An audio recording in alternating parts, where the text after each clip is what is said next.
Yeah, welcome to Academy of Tone 313. Today is a very special episode for me because this is kind of a collaboration between my friends or our friends from Guitar Summit Academy actually, and yeah, myself or BluGuitar, this channel, which means Academy of Tone. The story goes that I have been invited by Guitar Summit to make my online course. I think it was back in, 2013, probably. I forgot about it. And this course is been the first online product Guitar Summit has created, and it started for them in COVID times. So they had to have something in the background just in case we couldn't meet in person at a beautiful event like the Guitar Summit. And therefore they started to build up a little library of courses. And I was the first one. And therefore, I think we spent weeks recording just one room upstairs in my living room. I don't know how many hours, 10 hours at least, or so many videos. Look at this course, and I'm really, really proud because Guitar and Bass magazine is the German magazine, very long tradition, and yeah, we are kind of mutual friends. I've always been with the editors, the old editors, the new editors, and I'm a pro Guitar Summit since day one. So I'm happy. And guess what? When they came out with the Blues Rock Masterclass by Thomas Blug, they put up a beautiful picture at the Guitar Summit exhibition, larger than life. I think we can show you a little video. Check it out. Guitar Summit 2023. And guess what? What a surprise. Me, oversized, my big brother. Hey, I'm feeling very honored.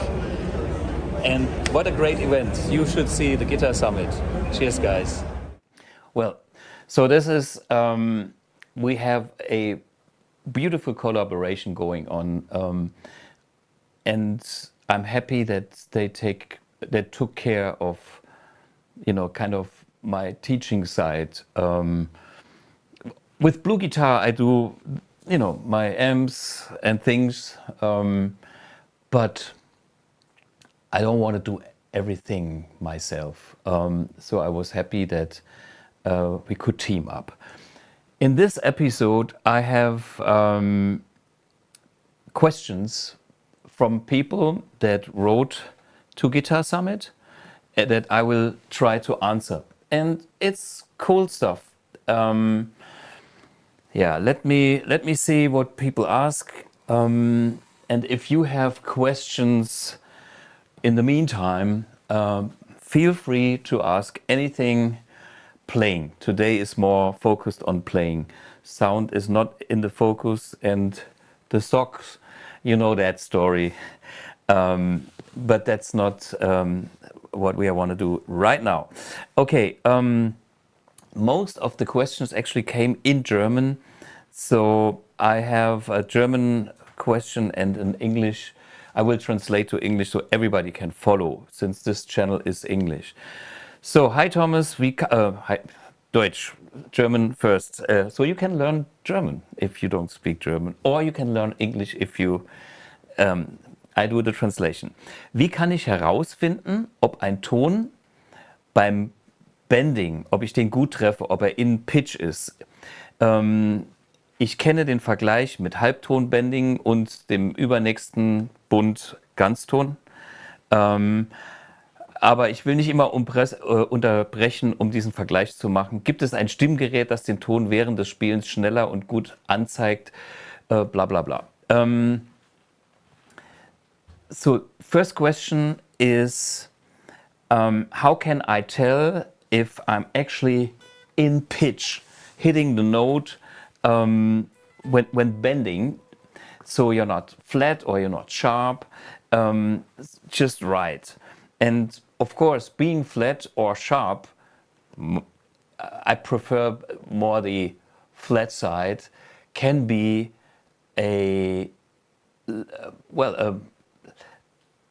can be express some tension if you use it intentionally. But if you are on a lower level, the first thing you should have is a good pitched note in the bends. Okay, so Michael asking that question asked me if there's like a tuner that can do the job, and so you can see it on the tuner versus doing the thing. Let me explain. So the first thing is I have a note, and that note should be in pitch bend, like. The song is now 3 minutes ago, and I still have a pitch in my head. Okay, I spend a lot of time and years listening, and that means I'm probably a bit trained over the years. Some people find it difficult to play and listen. That's a general thing. I would say the more relaxed you become when playing, the more you can listen. And the thing is, when I play a simple phrase with like,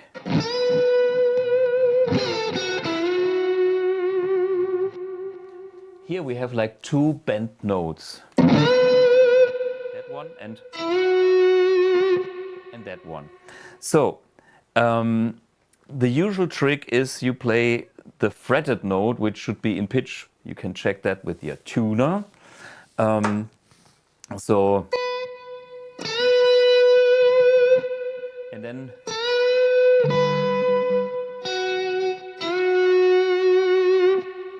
that's the way you can double check it. Let's see what the tuner will do with that signal. I hope it will work with the socks, this socks.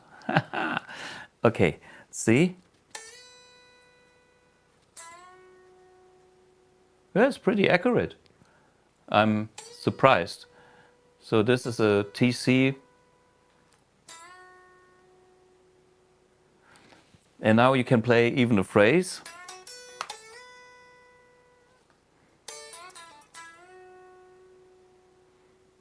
Okay, you can see I was actually, okay, now I give you a real sound.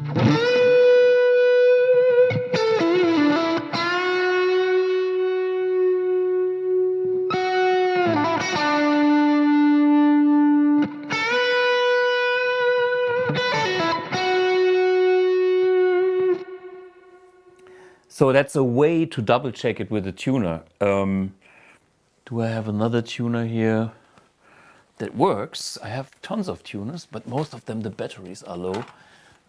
My good old trusty Korg tuner, but I think, yeah, no battery. But I think everybody has that clip-on tuner. It's a very common product. That might help too, but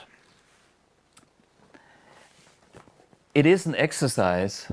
In the end, it's best if you can feel if you are sharp or flat. The thing is,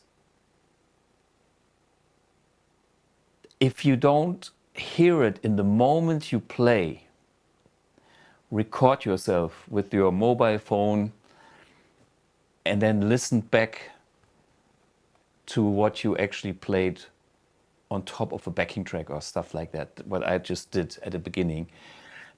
And recording, which means playing and then listening, is kind of the best exercise to feel or to switch from the player's perspective to the listener's perspective.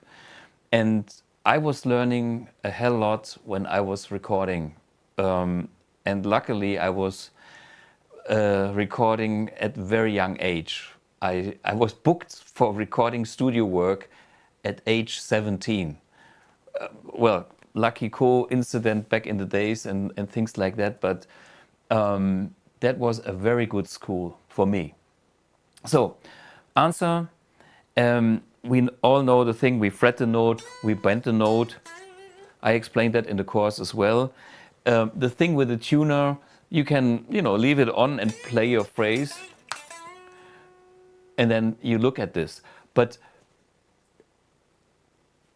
I believe, you should not always look somewhere and feel insecure. The best thing you can do is train your senses, and pitch is kind of a sense. If you don't hear it in the moment, record it, record more. That's all I'm saying. That helps a lot. Okay, then he has Michael has the second question. Ich verliere mich manchmal darin, Technik zu üben, bis keine Zeit mehr ist, um Songs zu üben. Welche zeitliche Aufteilung schlägst du vor, um einerseits Solos, Improvisation, Bendings und so weiter zu üben, und andererseits ein Repertoire von Songs aufzubauen? So the English is, well, how to practice and split the time between practicing technique, solo, bendings, licks, all this kind of mechanics and skills versus learning songs. Hey, it depends on who you want to be. I mean, are you the Keith Richards of this planet? Then soloing is not your main focus. In my world, in my personal world, I'm a solo guitar player by heart. I love to solo. And I was lucky that I was a session guy, because in the studio, and every time I was booked as a touring guitarist, I had to play 80% rhythm guitar. So there was a natural balance of soloing, which I've done for myself mainly, and playing rhythm guitar and learning songs. So that is actually, it's the question where you put your focus, where you have your strength and where you have your weaknesses. There are people and there are songs. For me, sometimes I have songs that are very easy to learn. I can listen like twice, and I know there's a question coming up for this later. Maybe I can combine this. How to learn songs. Wait a minute.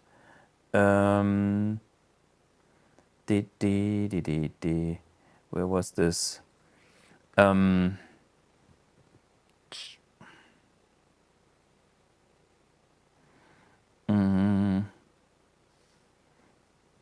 I don't know. So it's about how to learn songs. Some songs are really easy. How I do it, I brought some of my notes with me, and as you can see, so this this is a lousy cheat sheet, I call that, and this is kind of crumbled in my guitar gig bag for my last gig that I played, and I think it's a Beth Hart song. And guess what? To write down the chords in that easy style, that's the way I do it. It takes me listening to the song like twice. So what I do is I find the first chord like an anchor point, and I found out, well, this song starts with a C major chord, and then it's probably in C major. But it's kind of a little bit more tricky, because the next chord is F minor 6, and that doesn't belong in the C major scale. I mean, I would be easy and peasy done if it was all the way like white keys on the keyboard or C major material, because then it's my famous song Alle meine Entchen that I know from my childhood, and everything falls into place by nature. But so here the whole thing is different. So what I'm doing is like I try to locate like the stuff that is like not the easy things. What's special here? So once I got that, I can note that, and then I can sometimes I find patterns. You know, the more you do it, the more you learn. The more you also learn that everything is repeated in music. You have heard similar chord changes before. You have heard, you know, Beth Hart is great, but I probably think she had listened to the Beatles or some music before. And in case you know the Beatles, you know what these later artists were listening to. And so it's called inspiration. And in that case, here, my trick is I learned the song by writing it on a piece of paper, and I try to make it only one sheet of A4 paper from the printer. And because then I don't turn around pages, and I write huge big letters, because when I put this on the floor, you can see it's dirty because I was standing on it.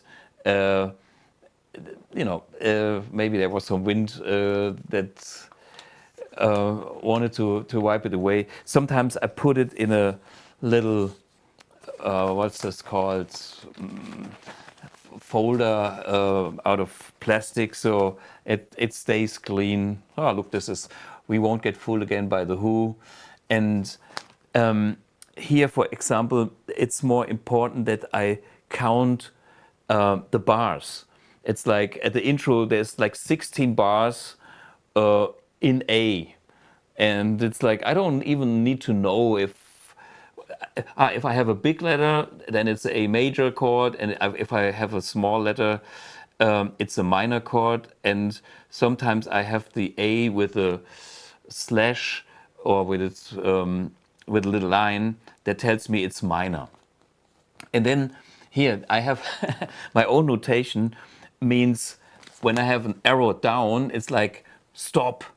You know, that's a clear sign. And when I have dots on top of the chords, it means it's like accents, da da da da da da da da da. And you know, I don't write all the rhythmic notes, like I have like whatever 4-8 notes. It's too much information. I just make the dots. That's my super reduced way of making notes, making my notation. And then, of course, I give parts a name. There's like a whatever riff, there's a verse. Okay, that's German. STR means Strophe, which is verse in English. And ref, REF, means refrain, something French. We all know it's the chorus. Okay, BR is bridge. So I know where I am in the song, and then I make like notes. It's like, okay, want drum fill sequencer, so I know what's happening. Big letters, black and white, so it's a lot of contrast. So I can still read it when I'm standing on stage and stare at the ground.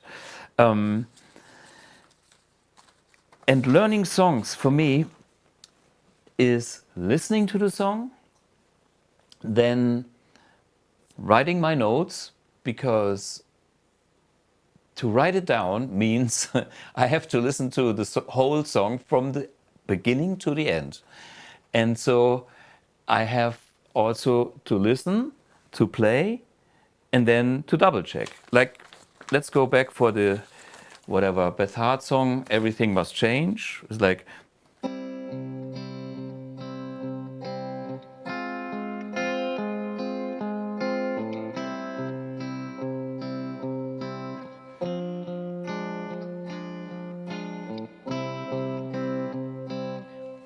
In this song, I didn't even counted the bars because you can follow the vocal line so easily. And then when it comes to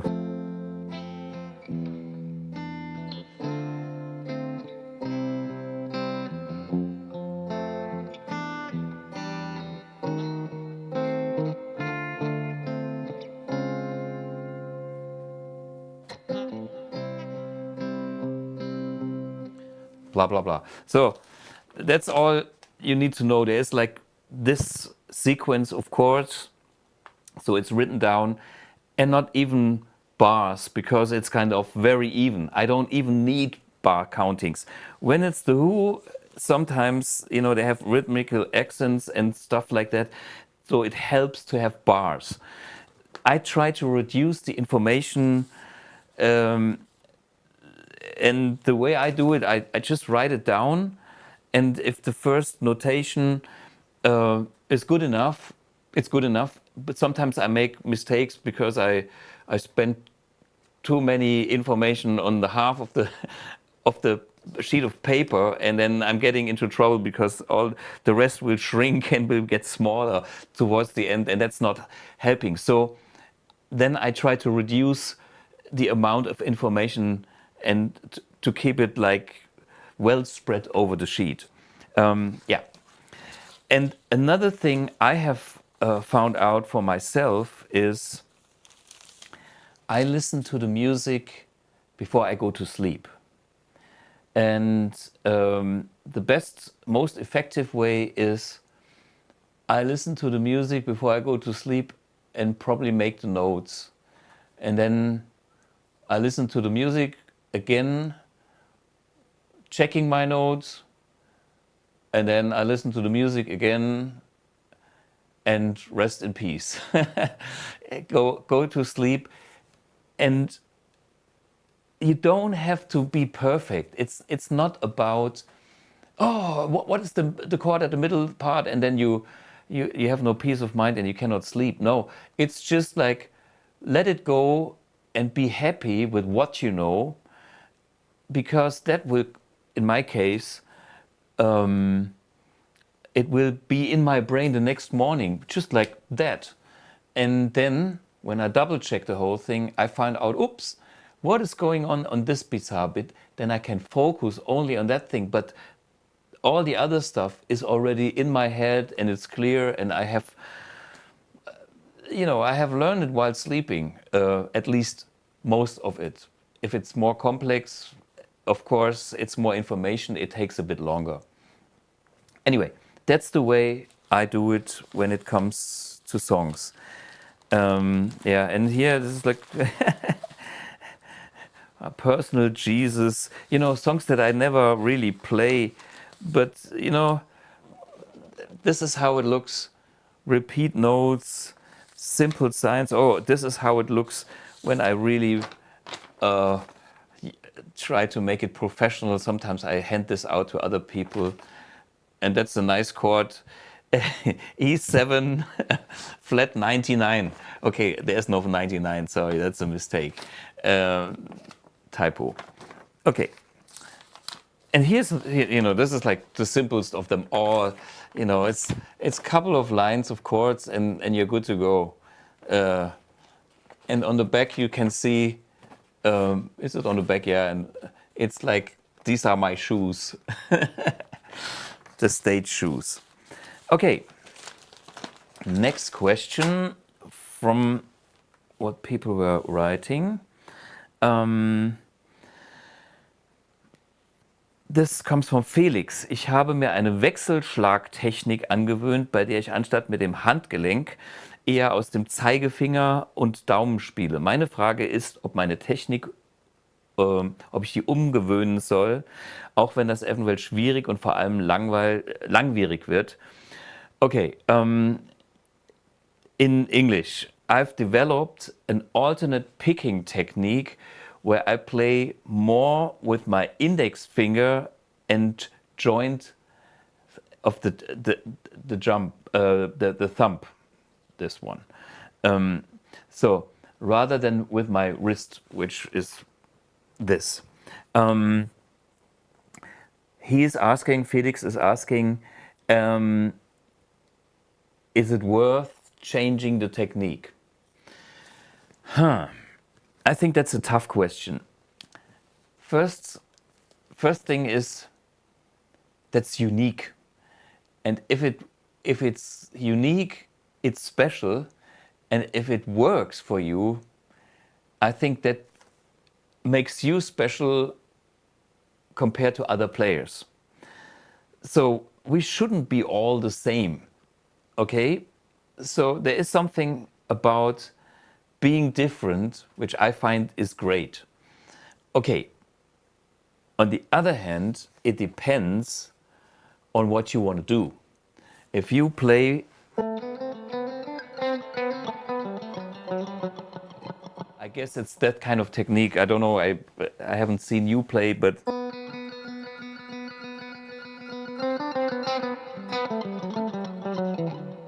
so that would be my fake of you versus my. I hold the pick firmly and let the wrist. And that's the point when you want to play fast.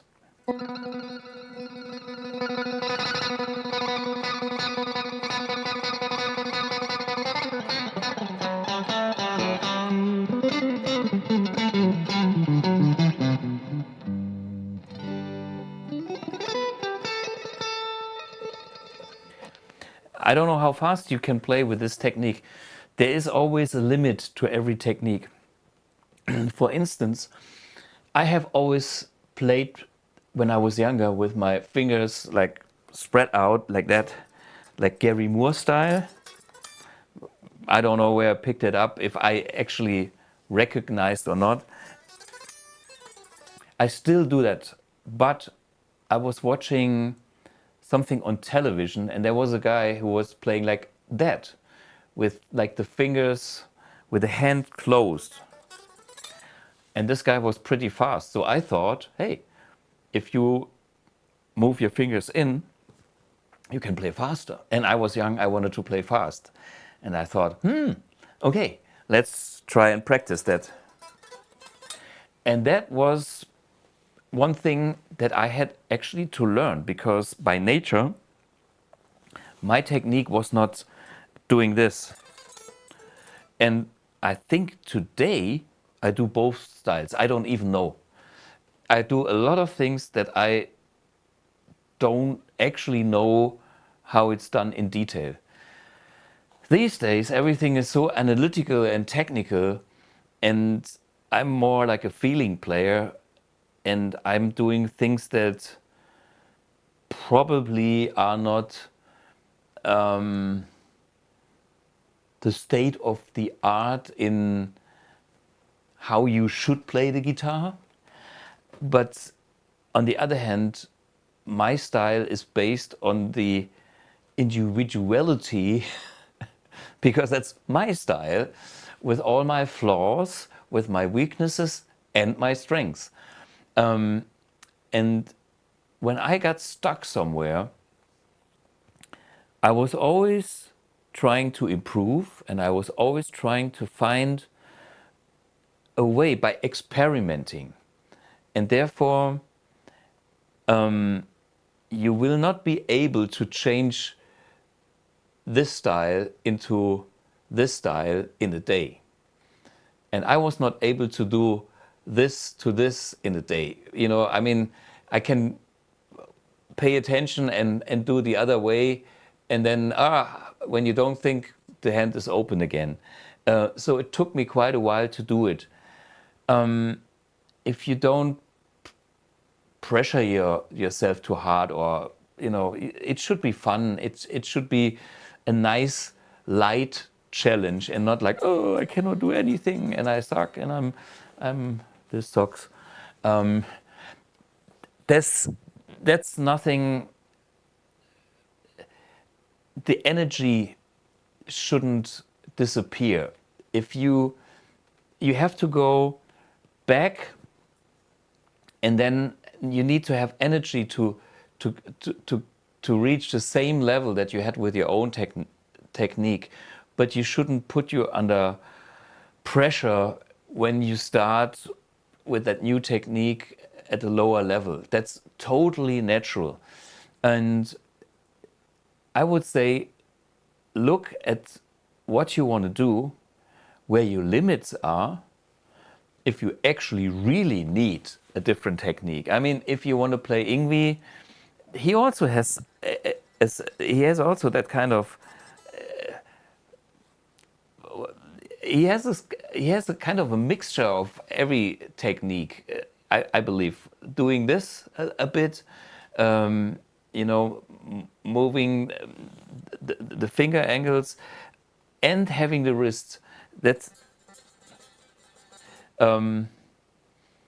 I would say go with your idols, give it a try, and in the end, if you don't succeed, be happy with what you've got and make great music with that. You know, I mean, Keith Richards cannot play Yngwie Malmsteen, and by the way, not vice versa, because Yngwie doesn't have the patience for a 5-stringed open G guitar playing just 2 chords. He wants to have his whatever melodic minor virtuosity. Okay. Yeah, I see in the comments there we have a lot of comments here. Yeah, we have elbow, we have pure wrist, we have forearm rotation, and the wrist deviation. Okay, if we are talking to people like fast shredders, I'm seeing here Justin Humbach,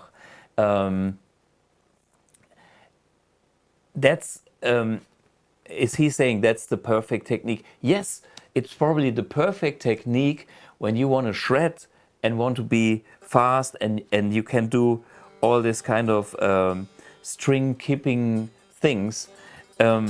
My style, my personal style, is economy picking, and it feels way more natural for me, because I learned that to the extent, and for me all the rest falls into place using that style of picking, which is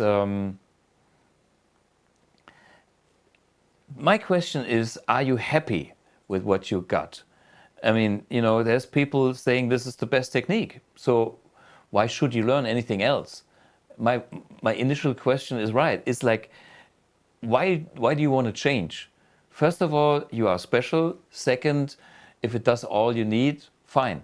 If you are missing things, you know, with that kind of technique, what you can't do is, you know, beating a strat, like.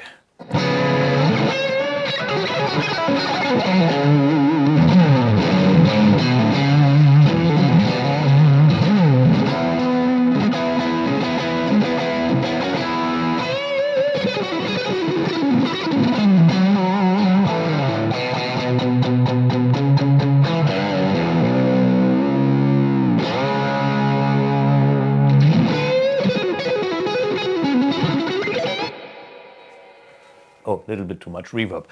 But this is like, I beat up the guitar. I put all the energy behind the strings. It's like I want to kill the strings kind of playing style. And if you do this, you don't have that much energy. And that gives you a different sound. I cannot do the technique because I can only... But hey, if you are a shredder, it's not about this massive energy behind every note or a dynamic that you want to play, like BAM!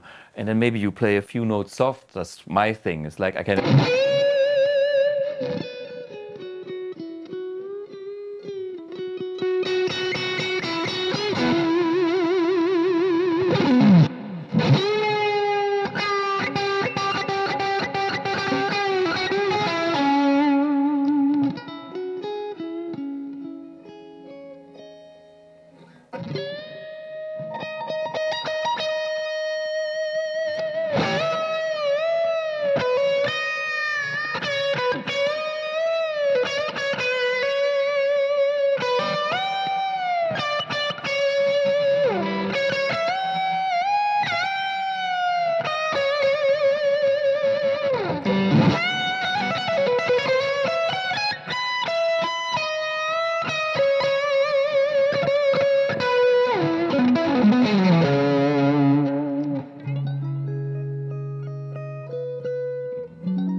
That's dynamic. I love that thing. And shredders by nature don't have that dynamic because they are playing more notes, and you cannot put that kind of large movement behind every note. And it's probably, yeah, it's more like soft touch legato style with a little bit of accent from a pick.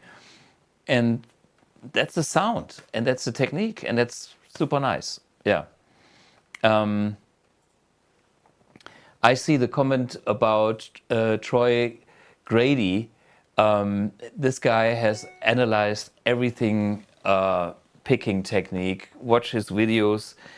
My answer is quite simple. It depends on what you want. If you want a expressive blues sound, Stevie Ray Vaughan style, probably change the technique. And if you want to shred Yngwie style, not needed. Okay, question 3. Hallo zusammen. Ich wäre sehr interessiert zu erfahren, wie man eine verkrampfte Spielhand vermeidet. Danke und viele Grüße aus Köln, Wolfgang. So, Wolfgang, I'd be very interested to learn how to avoid tension in the playing hand. Well, this hand or this hand? I'm playing with both hands. And actually, there can be tension in both hands.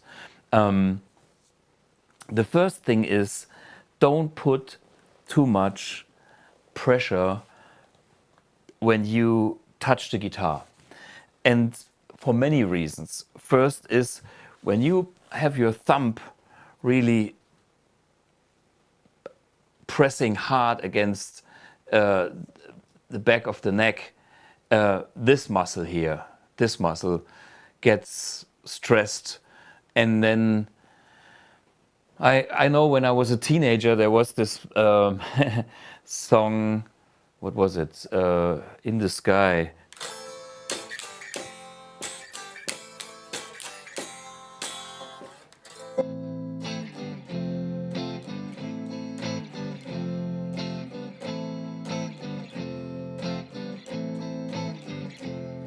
And here you can see it's a bar chord all the time. And so the song goes for 6 minutes and then, ouch, it really hurts. So I try to avoid playing the same shape and the same grip forever. Plus, I try to reduce the amount of pressure. So I can play that shape, of course, but I don't have a high action, and I don't have,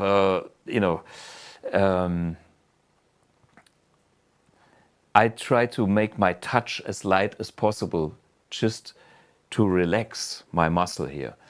The other thing is, I try to cheat.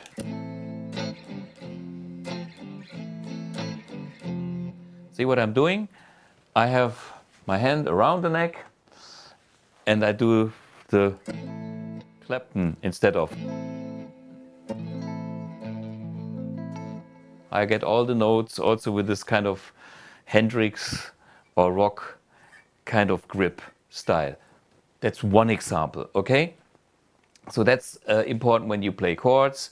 And the other thing is like, what I'm doing right now is like hands loose, shake off the tension, lo, lo, lo, lo, lo. That helps too sometimes when you start to cramp. And it happened to me too, especially I remember summertime, very hot, a lot of dehydration and shredding like the whole night because it was fun, and then suddenly, I start to cramp, and then it was like one finger, single notes only, waiting for a short break. And here's the trick also. When you feel tension, try to stop immediately what you have been doing before, because that was bringing you into the cramp cramping situation. And the other thing is, again, reduce the pressure and maybe reduce the amount of strings you press down. You can play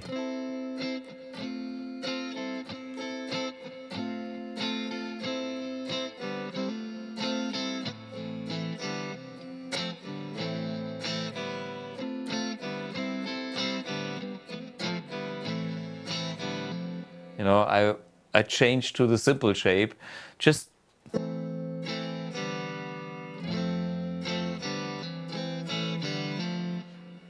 A minor, have some open strings, D, G and B, that's a proper G chord. You don't have to play all the notes all the time. And here my cheat bass note, and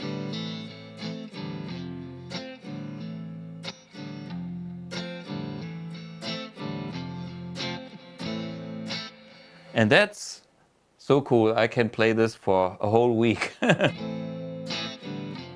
But honestly, I couldn't play the bar chords for a whole week, no matter how light I would touch. And so think of stuff like that.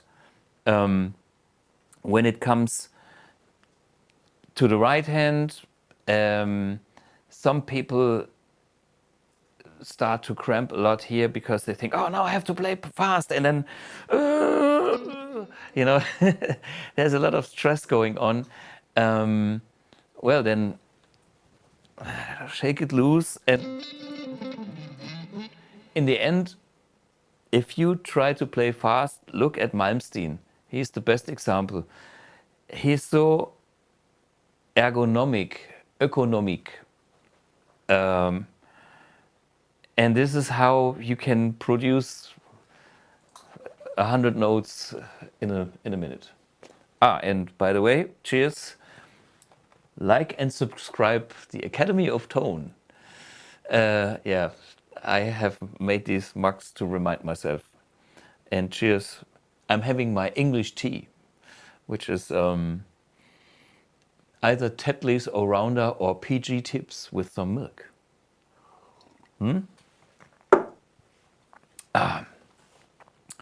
I do drink coffee as well, but not too much. This I can drink all day. That's my British influence. That's why I sound so British.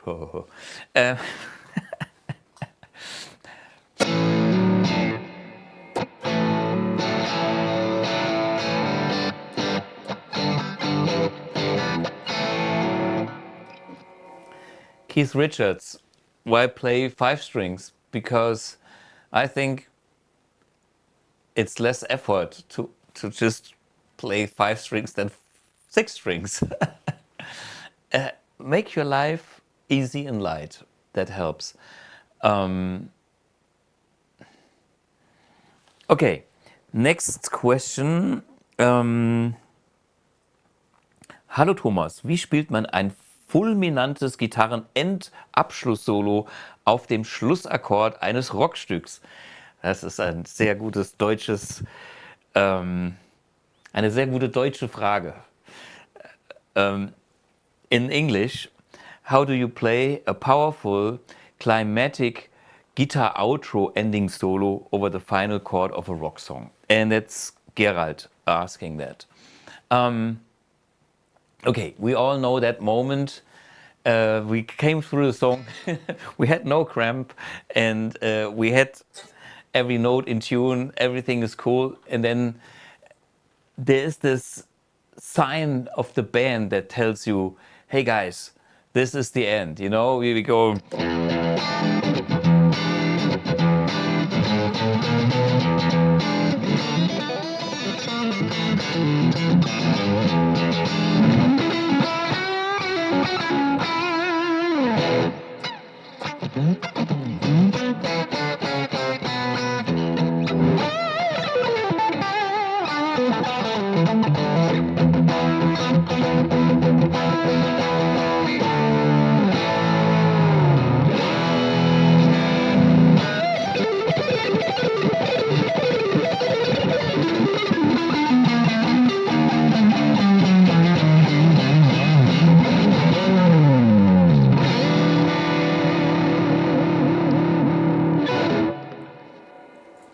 So I think this was Gerald question.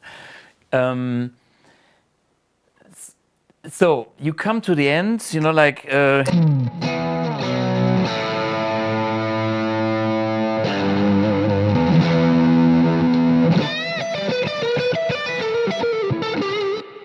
okay. So what I'm doing here, I make an easy example, but in the end everything is easy because it follows the same principle. I have like a chord. Okay, and of course the easiest scale we know is the 5-note pentatonic scale. So I start with a high note that says, "Hello, I'm there," you know. Reminds me of Paul. Yeah. Pulling faces helps too. Paul Gilbert. And then, you know, then there should be, well, it's only an option of many options, but try to make something exciting. So do a scream, and then maybe do something that impresses people that go along with the drums, because usually the drums follow with a break and the toms. If they don't, you have more space to show off. But I use, actually I never think about that, but now I think about it. I use like repeating patterns, and one of them could be an odd number.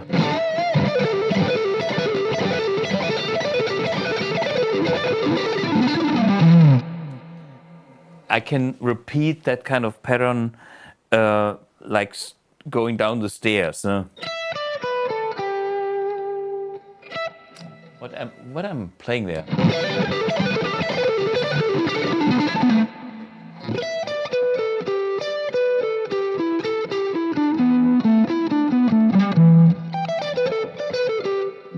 You know, I do kind of repeating patterns.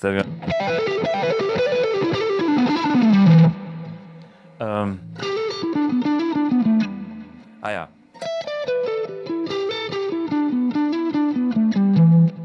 Something like that. The other thing is, have something that repeats, because that brings tension. I mean, it's a climax thing. It's at the very peak, highest energy level of the whole evening, because it's like the ending, fireworks. And so if you have anything that repeats, it could also be a thrill. It's like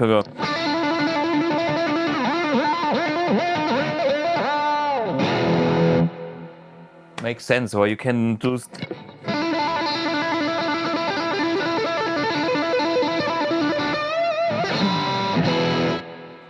so anything that repeats is a good choice.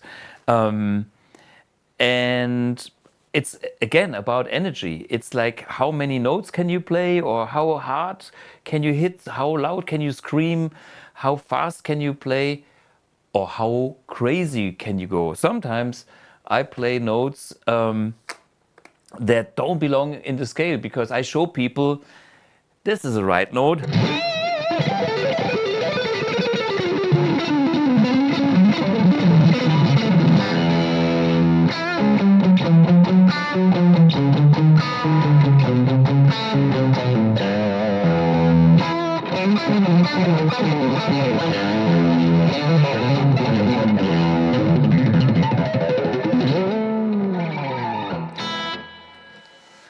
Tricks like that, or you can, you know, scratch over the strings and kill your pigs, or you know.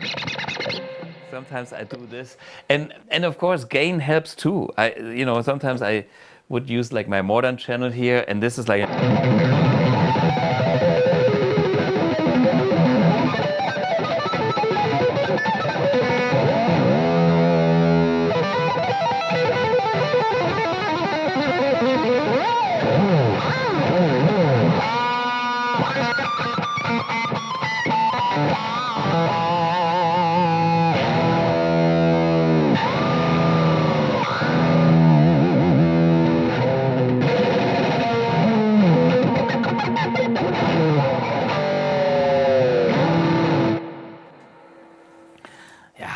make noise.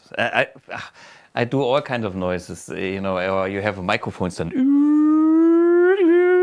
know, like, I think this is a microphone stand.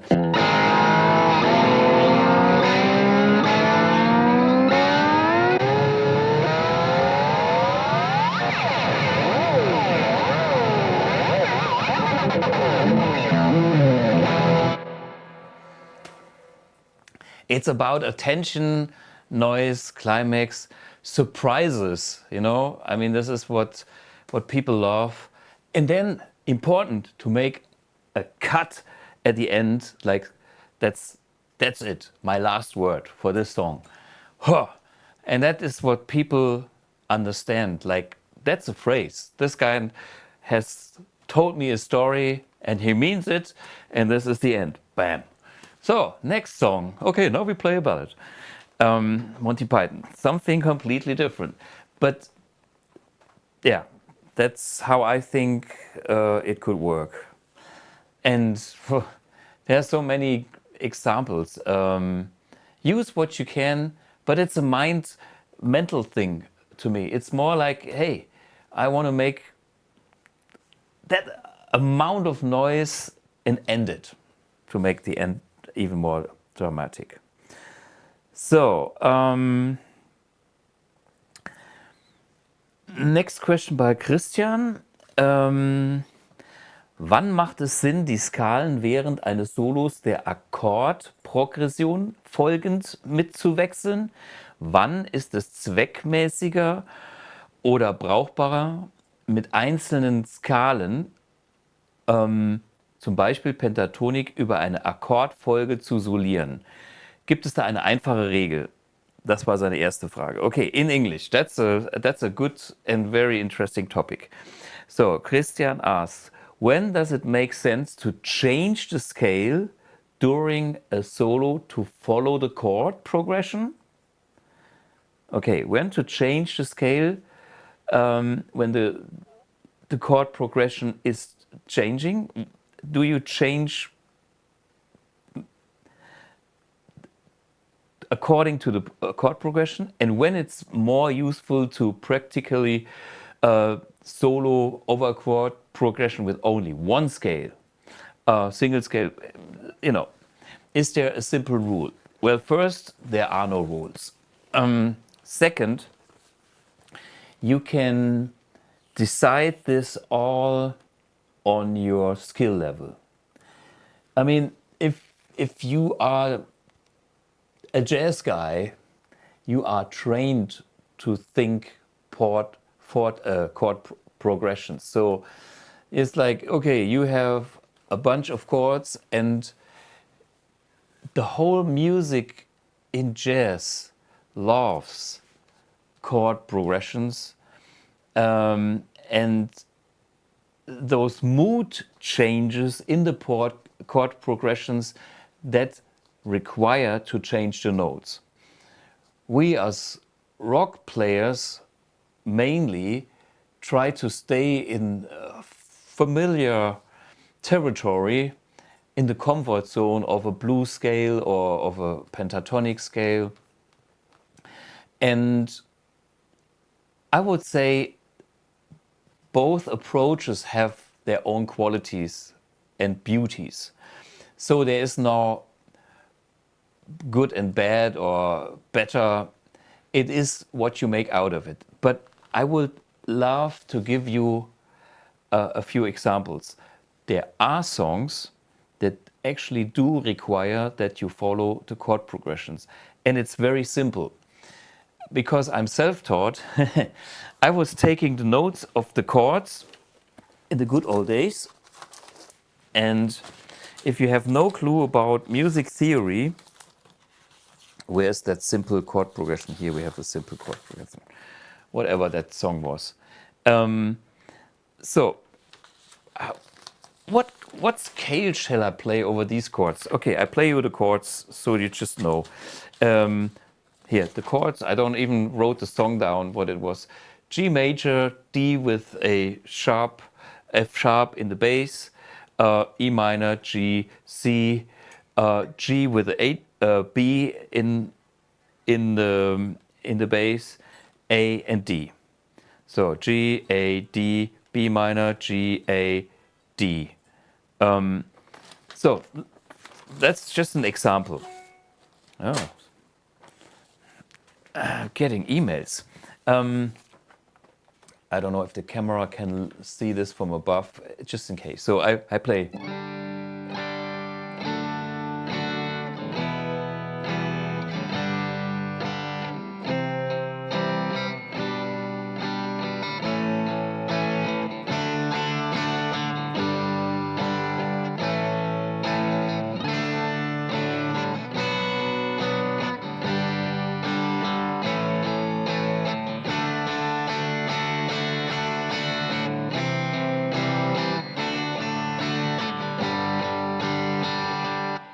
Okay, it's actually way more complex than I thought. So it started easy. Let's start with the beginning. G major, D major with the F sharp in the bass, E minor, and back to G. So the way I can define the scale would be what notes are in the G major chord. If you go to school, your teacher will tell.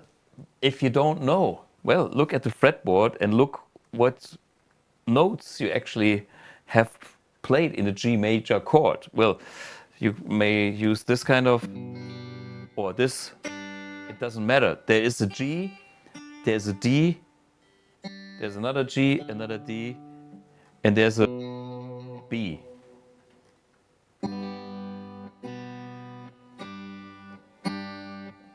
I have 3 notes out of a 7-note scale. Let's go, and I will simply put those notes down.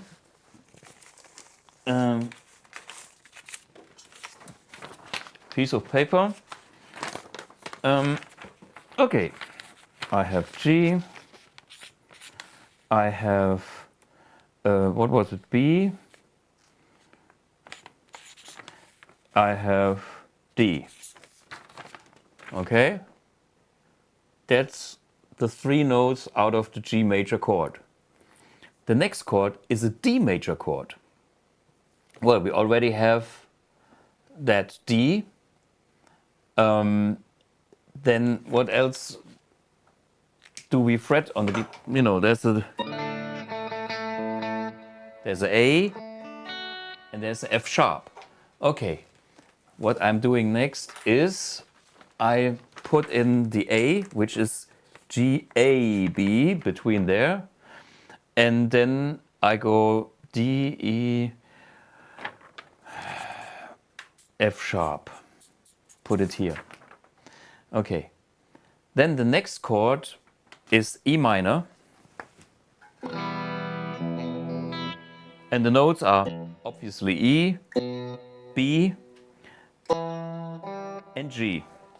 So the only new note from that chord, because we have already B and G, is E.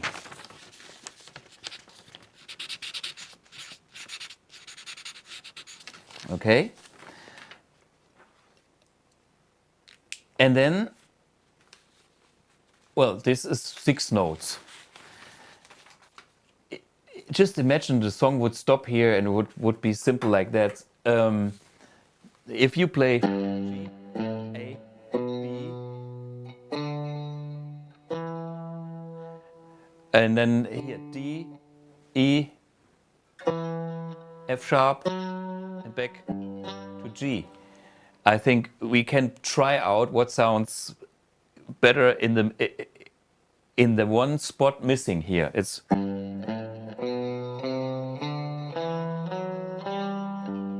sounds fucking major.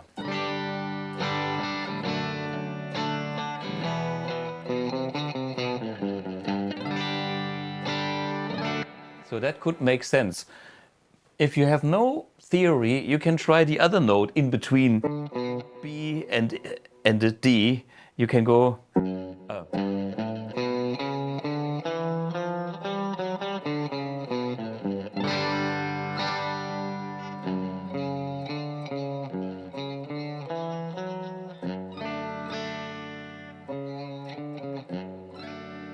That sounds somehow weird, okay? And it's like we play that chord here. So my ears tell me I put the C there. And guess what? Look at the song. It actually has a C there, right? So, and C major, what notes are in the chord? C, E, and G. So I put down the C, and I already have the E and the G. And these are 7 notes. 1, 2, 3, 4, 5, 6, 7. Okay? And then we can do the music theory mathematics. What's the distance from G to A? Well, there's G, G sharp, A. That's the whole step. A to B. Okay, I'm talking for the Germans H, A, B. And then from this is a half step, C, D is a whole step, D, E, whole step, and E, F sharp, again, a whole step. Whole step, half step, 3 times that is a major scale formula. So, that's the do-it-yourself way of finding out what's going on. And I would play these notes as long as there is no strange new note coming in. So let's go for the next chord. G major with a B. Okay, German H is actually B. In the bass, we had G major and we had that B, so it's already done. But here I have an A major. And A major has what notes? A, C sharp, and E. So, I have not seen a C sharp in this scale. Okay, so this is the alert moment. This is, whoops, my C doesn't make any sense because we have a C sharp. Something has changed. And that is the moment when you have to switch to another scale which has a C sharp in it. I would leave all the other notes as they are and just exchange the C sharp when that chord is being played. Okay? So that's the moment when you need to change the scale. Okay, you understand the principle. I think that's pretty logical. It requires some time, but over time you will recognize the patterns and you know, oh, this is all the same stuff anyhow. This is all G major, G major. Oops, there's the different chord. And okay, what's going on here? No, this is all G major, all good. It's only this one moment where the A major appears. That's the only thing. So, how to deal with that? Well, you can have the jazz approach. Jazz. We are so special, we point out every note so you can smell it from the distance. Okay, I'm joking. And by showing you that extra new note, you know,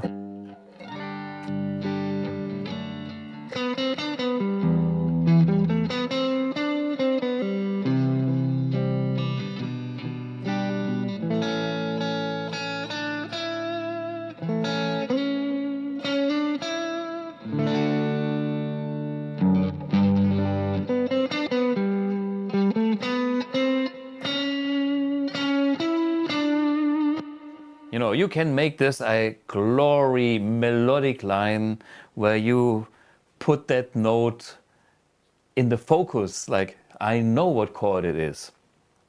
Okay, the other way is we are playing blues rock we are playing pentatonic. And guess what? Let's simply play G major pentatonic, which is E minor pentatonic, which is what we all know.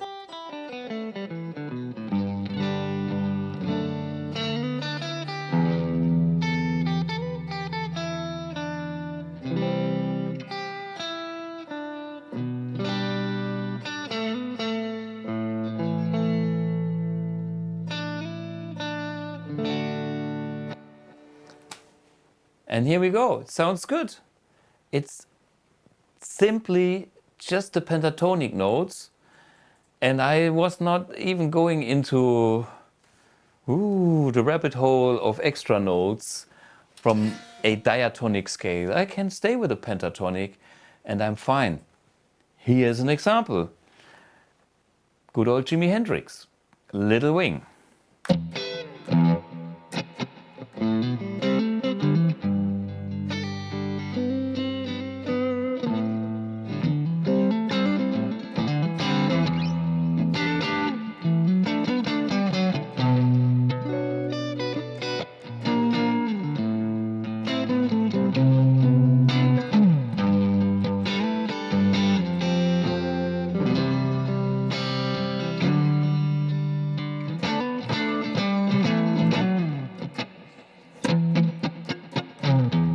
Okay.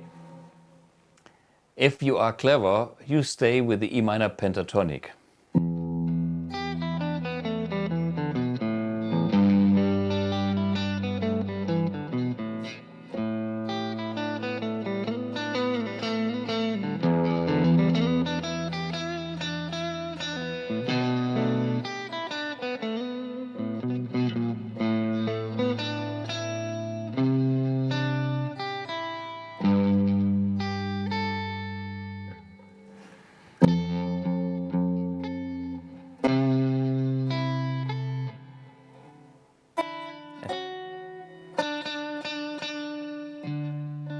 So, every chord, nothing is wrong when you play the pentatonic. That's one approach. Keep it simple, enjoy what you already know.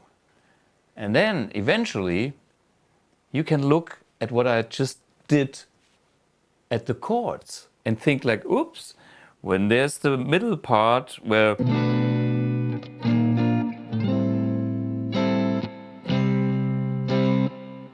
the B minor, you can think about, oh, what kind of notes are in this B minor chord? We have that. It's all E minor pentatonic notes. Ah, there's F sharp.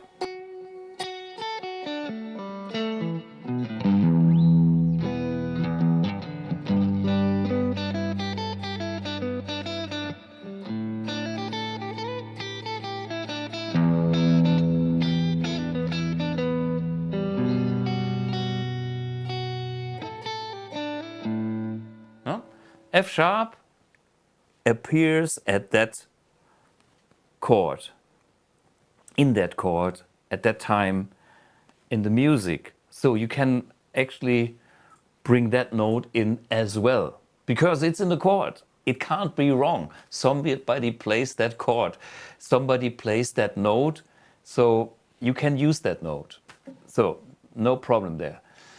Okay, and then you can step out the next level. By the way, there's C and D here, and then the G and the F major part. You can interpret that as a different part. So then we have the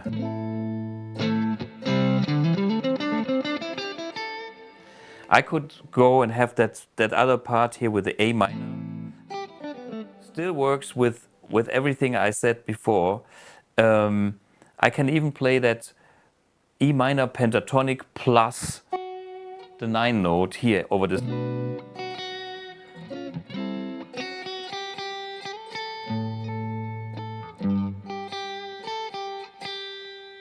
And now I have a problem. because the chord is F major, and the F sharp, which I was finding in that section before, doesn't match anymore. So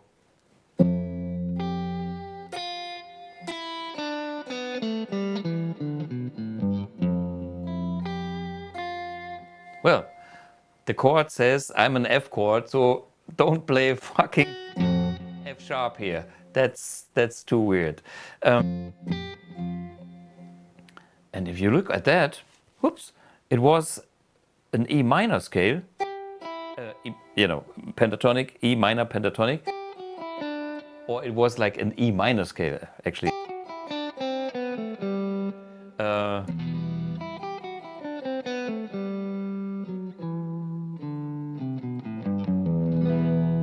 But at this point,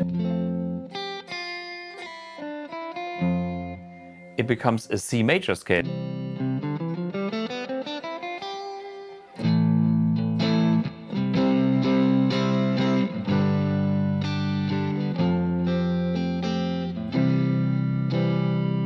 Only that part.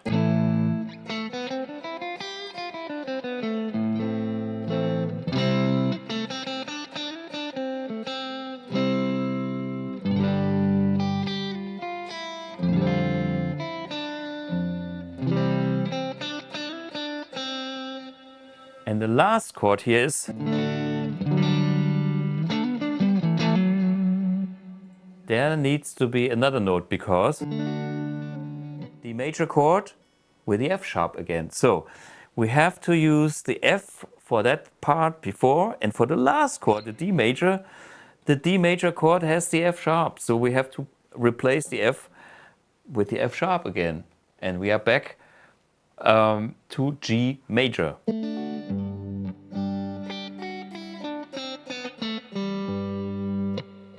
Okay, that's level kind of 3.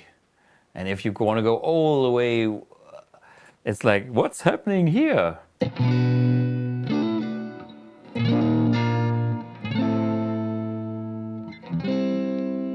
What is this chord in the middle? Well, the bass line is chromatic. B flat, A. Most people play it like B minor and this, but I think he plays like a B major sus4. Arty-farty Hendrix, Jimmy. I mean, isn't that... I don't know. That's the way I play it. Maybe Jimmy did too, maybe he didn't. And then... and on that section, I have a huge problem. Houston, I have a problem, because what the fuck is B major sus4 doing note-wise? And how does it fit into E minor pentatonic? Well, that's jazz. There is no way it does fit, because the notes we have are all not in that scale. The B is like, I mean the B flat here, B flat major. So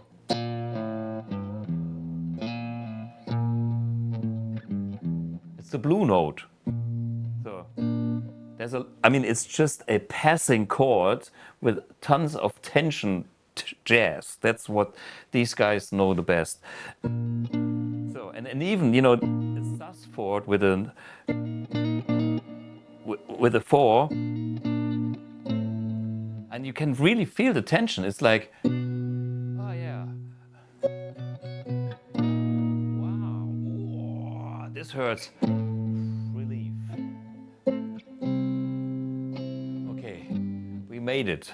So, and what it actually is, it's, well, B flat major chord, and when you play a B flat major pentatonic,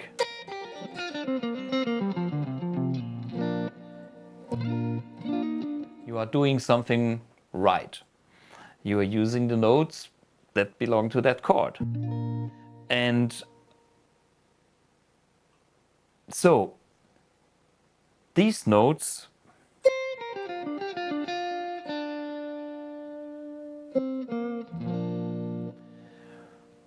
I would only play at exactly the point where I listen to that chord, because you know it's half step away. It's, I mean, if you play these, ouch, but if you play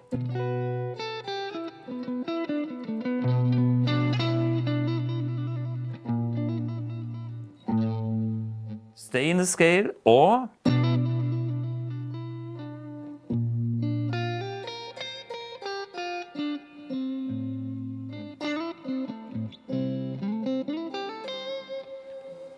use a B major pentatonic. Okay, I know this is tough for the guys who never thought that Jimmy could be so complicated. The trick is he didn't do that. He played like that on his latest or the last records before he passed away. At the time he was recording Little Wing, I think he was not playing like that. He would stay in the safe zone and then maybe have one note. I call this the pentatonic plus X. It's like play pentatonic because this is what you know, and add the notes that come along with the chords, or notes that you feel make sense. But like having an extra pentatonic over a bar over a different chord, that's something he did on the last record, definitely. And I like that, and so I use that sometimes as a concept. And well, it's jazz, borrowed from the jazz guys. But that's an example of how you can look at things. Keep it simple, like pentatonic. Make it a diatonic scale with all the notes, E minor pentatonic or G major pentatonic. Switch to the other like major or minor scales according to the chord progression. And then the next thing is, if you have like passing chords and tones, go wild. And I'm sure when there with this such a attention here, you can play all kind of weird shit. I'm not an expert, or augmented sharp 11 47 711. You know what I mean. But there are beautiful colors to explore. Okay, the next question, again from Christian, ist: Welche Tipps gibst du für das Spielen mit Slide auf einer Gitarre mit Normalstimmung? Wie kann man Slide spielen am besten üben? Welche Sounds würdest du empfehlen? Okay, the English translation. What tips do you have for playing slide guitar in standard tuning? What's the best way to practice slide playing, and what sounds would you recommend? Looking forward for the stream and the Guitar Summit in September, Christian. Okay, slide. I think, first of all, I'm not a good slide player. I rarely play slide. I do own a few slides. Let's put my little slide collection here, and so you can see there are different slides.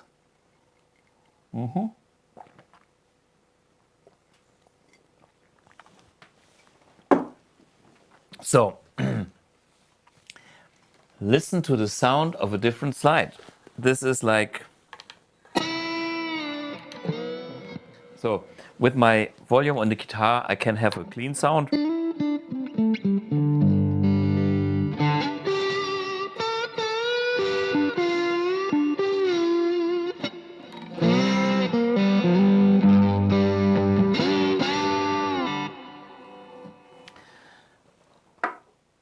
let's try glass, but thick glass.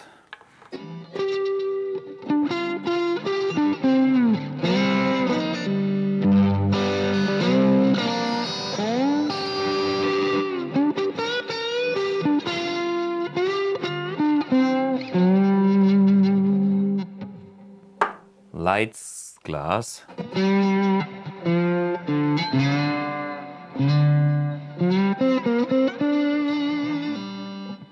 Different sound.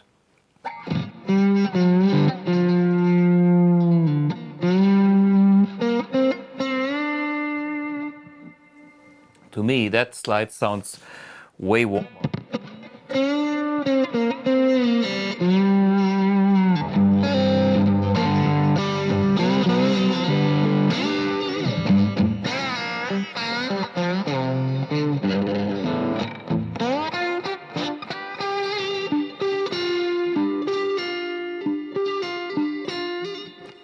That's one trick. It's like you have to slide here on the 12th fret. And then you fret with your, what is it, index finger. And you combine that. I know there are people that are brilliant with that. I just saw this. And so the problem on a standard tuning guitar is the typical slide intervals and sounds are not so easy to get because, you know, open tuning or, you know, some Keith Richards tuning and you're almost there. You don't have to work that much. So my journey with the slide on the regular guitar is start with the pentatonics.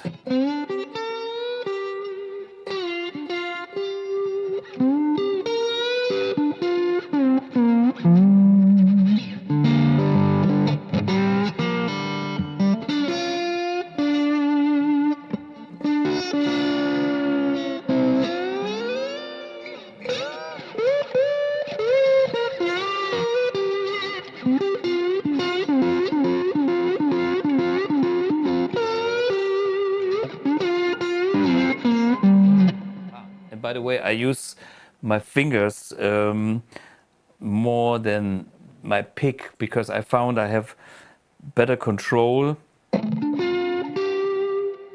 So I could drop the pick and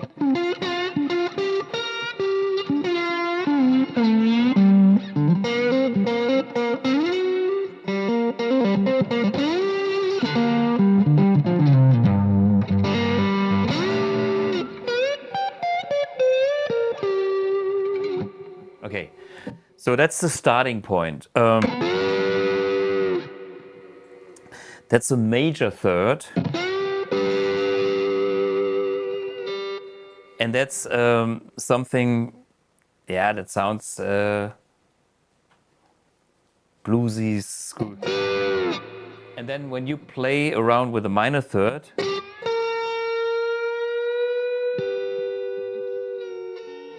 so you kind of bend up that.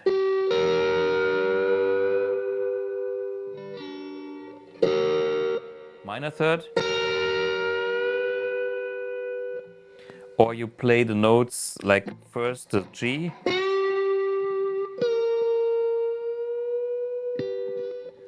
And that sounds pretty cliche. And that's all I know.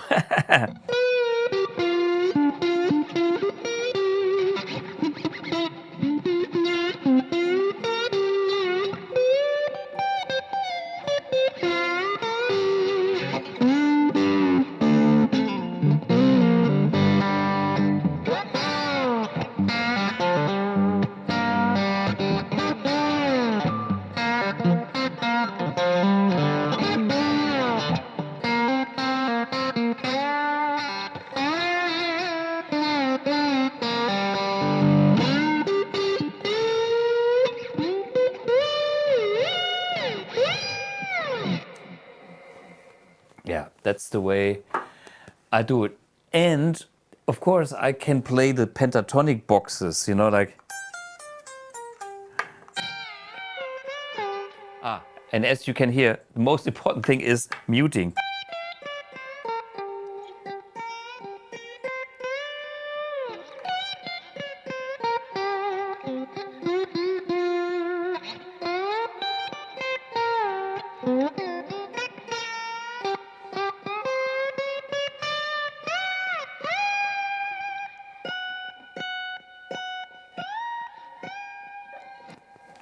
Okay, one note out, not from the pentatonic box. Let's look at the chat here. We have, hi Thomas, if you play for a longer period of time, I get pain in the end joint of my index finger on my fretting hand. So you're talking about this. Oh, I'm not a doctor. I do have sometimes little pain as well, but you should have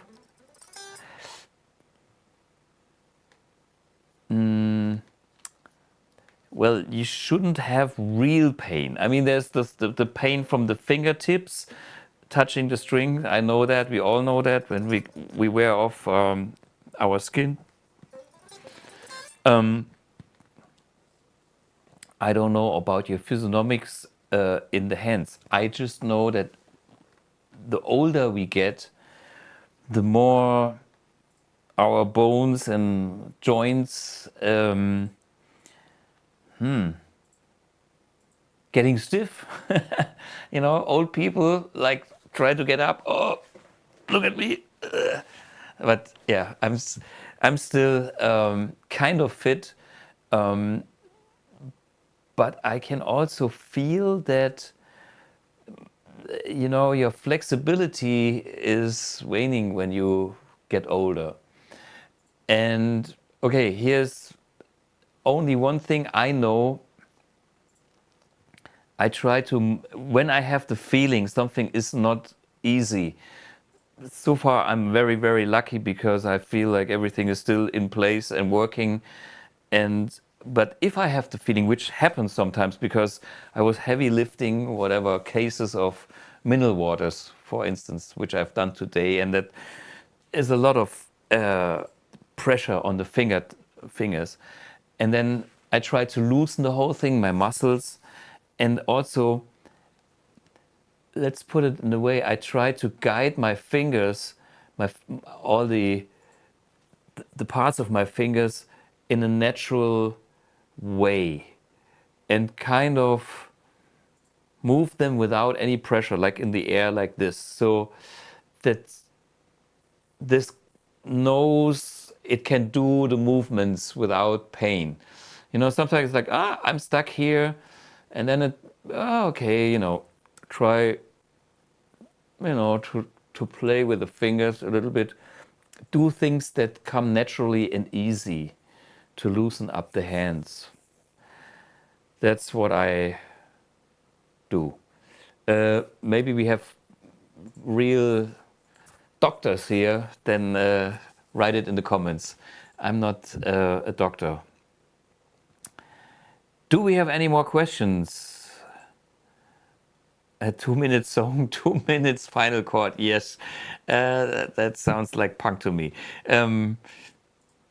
Thomas is one of the best. Oh my God. Lit the feeling and best. Yeah, okay, thanks. Holger, thanks. In Spanish. I don't know what this was about. Well, this was probably half an hour ago when I talked about something. Does your muting come from the left or the right hand when soloing? It comes from both hands. And let me explain why. Because the better you have these 6 strings under control, the better you can control the amount of noise, the better you can decide how clean the sound is. And muting is so important, especially when you play with high gain. If you are more on the clean side, you really have to play a note, to tell the note to make some noise, and all the rest doesn't stick out. Let me show you. This is clean. Okay. Okay. Okay. B minor. Okay.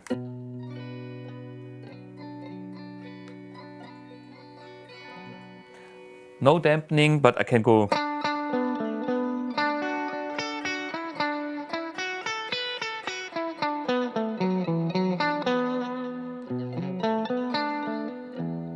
So, you know, there's no problem. Not yet. So even if I have the low E string, there was the low E string, it was not really a problem, okay? Now I give you some gain.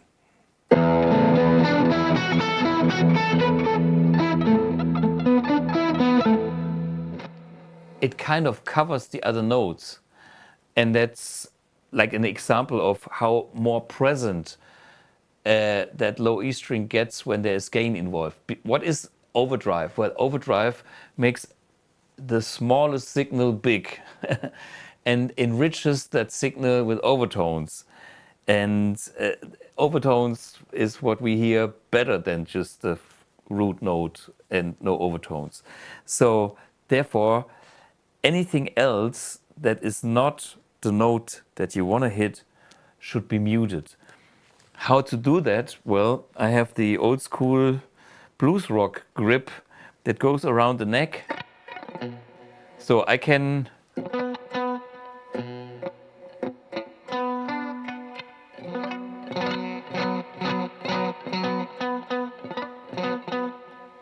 actually brush through the strings, and all the rest is muted and only one note.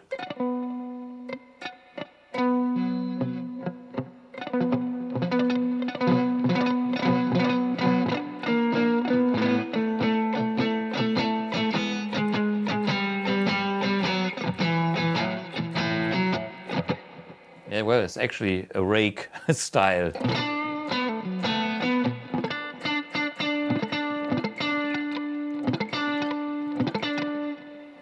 Okay, so that's the way.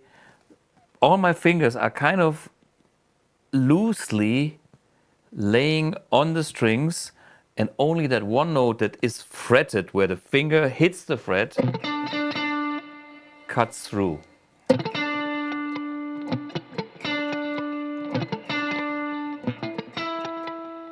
So that is the basic on this side. On the other hand, on my right hand, I put the palm of my hand on the bridge, and that gives me the chance for like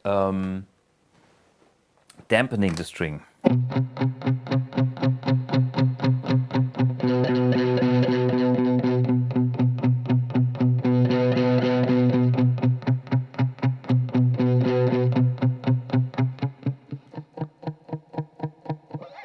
When I move, you can see how much I can reduce the energy coming from that string.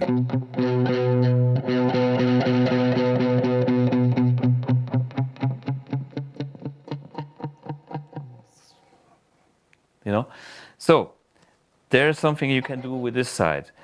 Then, if you look at my little fingers here, they also cover the strings that are not used. Okay, this is like expert level. And I'm doing this even without thinking. But what I'm trying to say is your right hand can also be placed over the strings and only hit that you know, or keep that one string that has the note open, or the two strings.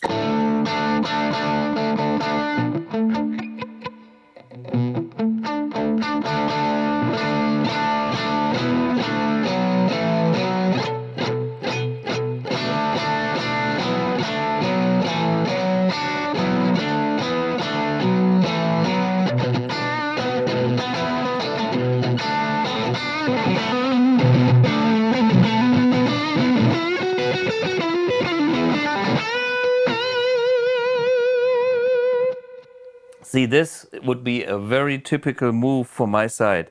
Look how I have the palm muted side here. I have even my right hand fingers next to the strings if needed, or on the volume control if that's needed. Here I do the bend.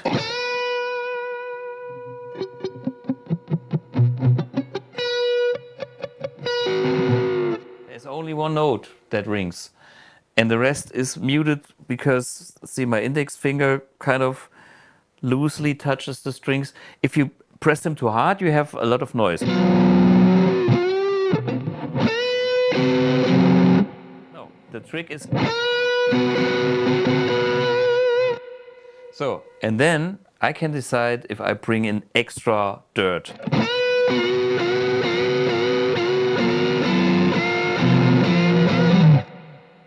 The more I press other strings, the more dirt I get. I use it as a, well, a color. But most of the time, what you want is a...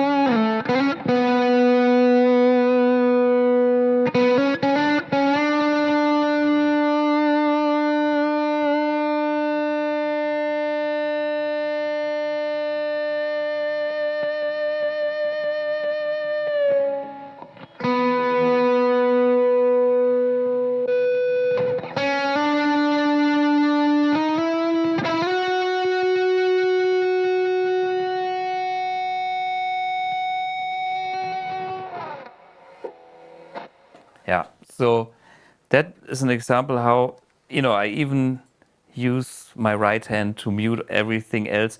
And then sometimes I just have my finger to have even more control, not even the pick, because the pick can touch another.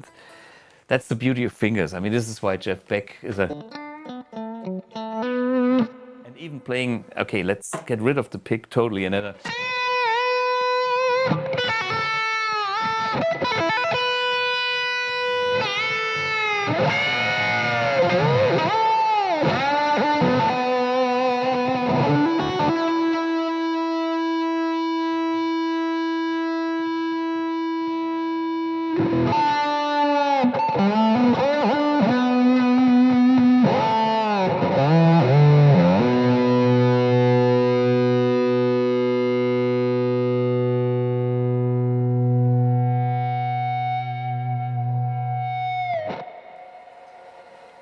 Okay, clean notes. Often showed you, well, wait, there's a question. Hi Thomas, you often showed your never-ending sustain. Is this also possible with AMP1? Well, this is an AMP1. A nano cap and a Strat by talking volume, almost, because what I have here is actually an AMP1 with a blue box going into fucking little studio monitors. The size of the speaker is that much. I don't know, Lucas maybe can show. Can you show? Can we see? Yeah, so this is the size of the speaker. Compared, it's the size of that pickup. So that's the pickup we have. And this is the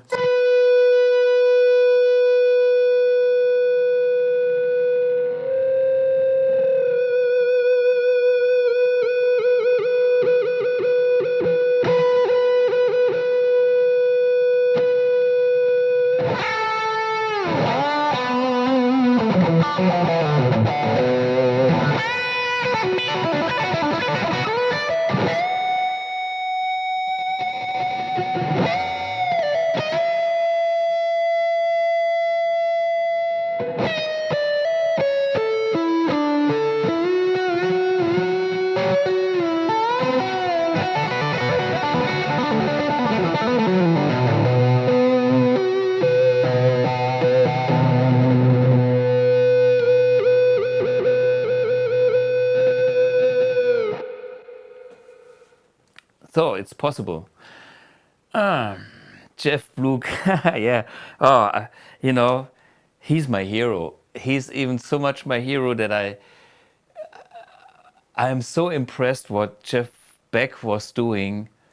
I don't even dare to play along his recordings. When I put on a Jeff Beck record, it is simply like, fuck, I have to shut up and listen. And the moment I would play over it, if I feel like I kill some magic. So that's how much I love Jeff Beck. It's it's like, just listen. Period. There's other music I can, noodle over it and feel happy, but this is not with Jeff Beck. Jeff Beck is, and I'm influenced because it impresses me. And I don't try to listen to and copy the whole thing. It's just because I absorbed it, and it's not like I sit there and try to find out and then repeat it in the. No, for me, Jeff Beck, I'm heavily influenced, but I never try to copy his licks. Like, oh, how is he doing this lick and this thing? It's like, it's too holy for me. Maybe I'm a bit mad, but it is what it is. Yeah. It's my hero. So guys, I think these were the questions.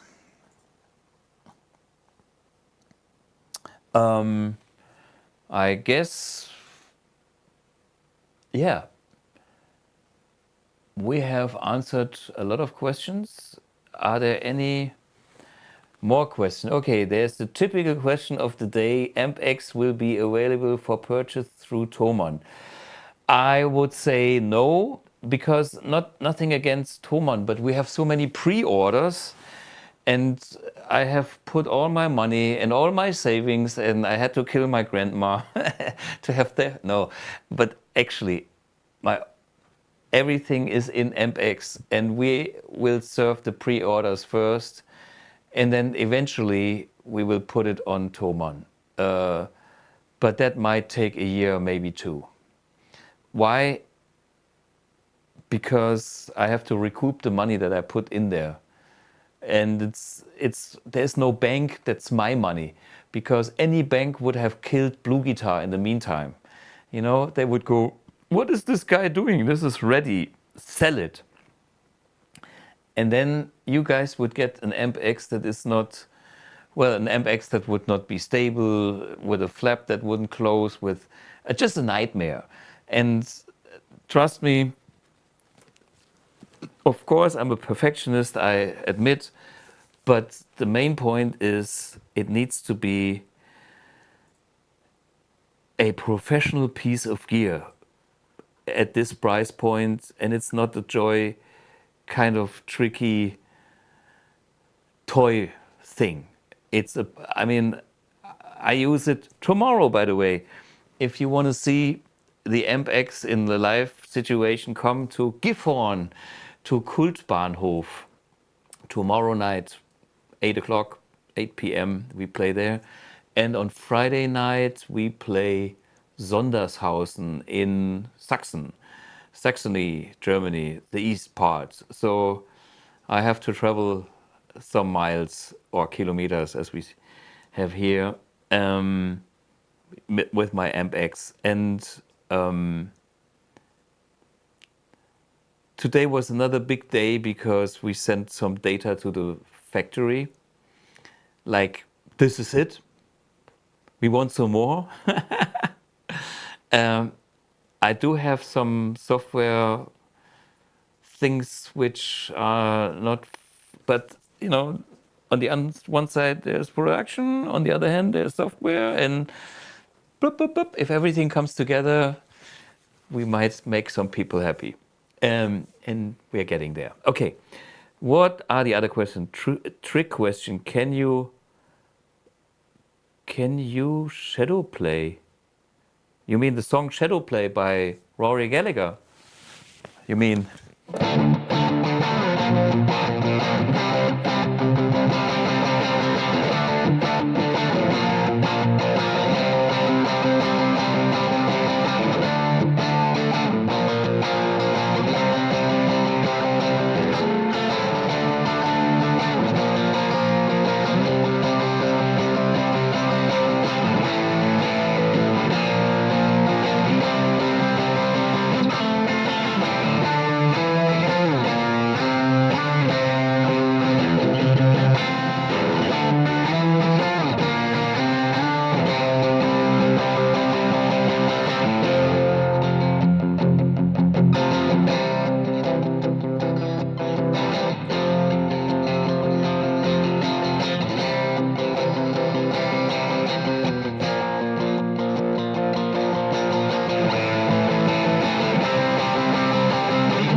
are 3 chords which I don't know, but that could be shadow play. Huh? Okay, if that was you meant beautiful, okay, thanks.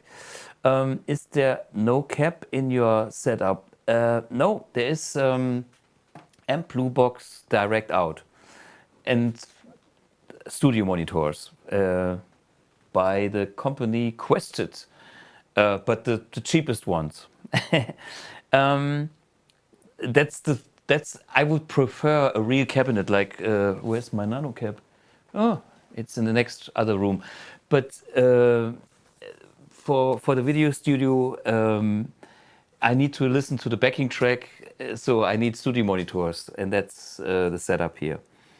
Thanks, Thomas. Thanks for the love. Okay. Grüezi wohl miteinander. Okay, that is Sheriff, which is hello. Hello from and to Switzerland. Okay. Thomas, you got me. One more. I thought you might think about shadow play as what would you a technique as a shadow play as a technique. I don't know what it is. Actually, I don't know much about. There's a lot of words that I find out describe things that I probably do or not do. And what is shadow play? I thought shadow play is a song by Gallagher. Yeah, that was my thought. Even it must be too advanced for me. It was great fun. Okay, wow, from Kenya. Wow, greetings to Kenya. If you think something is too advanced, keep the easy bits for you. You know, we don't need to be all the gymnastics shredders on the fretboard. We can do beautiful music with the simple stuff as well.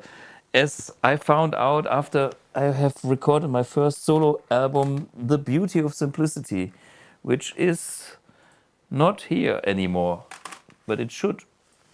Yeah, and you know, there's nothing wrong about beautiful music. Keep it simple, play beautiful music, and eventually put in some spice if you want to shred or anything. That's my philosophy. Okay, do you know anything about new Remote One version? Hey, of course I know. We are working on a Remote One that will work for both AMP1 and AmpX. And we designed a two-way communication which is different from the old Remote One, which is a one-way communication. And you probably know that the Remote One is powered from the AMP1 itself with a standard mono cable. And we use that technology again. And we brought it to the next level. Whoa! And let me tell you, that's something, again, for you guys, easy plug-in standard guitar cable, but the communication is, I would say, military technology. We have a young student who is doing his master for university on this, and his professor is also kind of very excited. So it's fun to be the boss of a company with a young student and some professors coming to the BluGuitar headquarters. You know, I've never been to the university, but I'm somebody special for professors, which is great. I love that. So yeah, we are working on something that comes out next year. Next level. Okay, blah, blah, blah. And I have something special for you, because, you know, partnering with Guitar Summit Academy is something that I enjoyed a lot, and they said, we have a limited special code. You can get the course from Guitar Summit Academy for 40 euros less, which is then I think 79.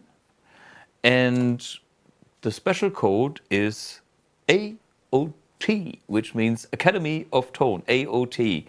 Yeah, if you put it in there, if you want to get my masterclass, which is 10 hours, some people know that. I mean, that's why I do this addendum to the standard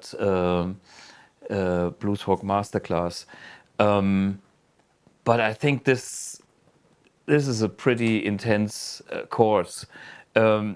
Starting at a pretty low level, you can always watch it. It's always online, and it shows you methodically the basics about rhythm, about scales, about shuffle and straight beats and stuff like that. And I also demonstrate a few iconic styles from Jeff Beck, for instance, or Santana or Clapton, the classics. So you get a feel for what's going on and how I see them, the guitar gods, blues rock guitar gods, doing their thing. Yeah. So thanks for joining in, and you probably all have seen that video that is the topic here, the socks. I might do some more things, or maybe not. The internet and the community is going crazy. If there is some useful contribution from my side, I might do something. But my little statement I've done, I was really overwhelmed. How many people saw that? I was basically telling my story and having my point of view on the music industry and the respect in the music industry. And the way I see it is it's an industry of passion, driven by people that have passion. And if then there are corporate people that are trying to maximize profits or money, I think it's not fair. And therefore, I had to speak up.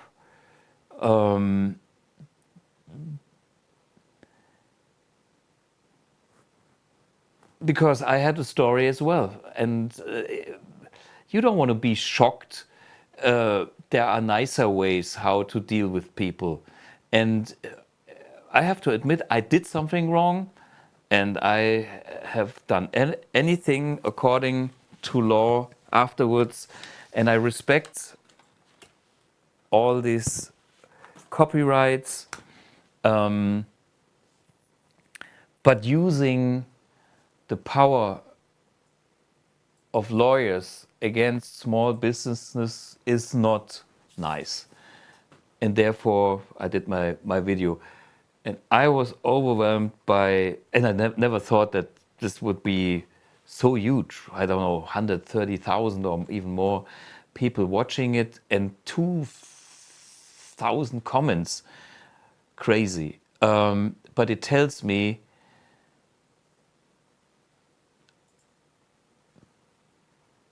that people really understand that there is a threat, and they are afraid. And we shouldn't even get to that level. That's my takeaway from all these comments. I had to stop commenting. At the beginning, usually I go and reply to every post that I see and I read them. But I spent the whole weekend and my eyes went into the format of my mobile phone, and it's like endless. And then I simply had to stop because I would still be sitting here answering all the comments. I have read so many, and thanks for them. Yeah.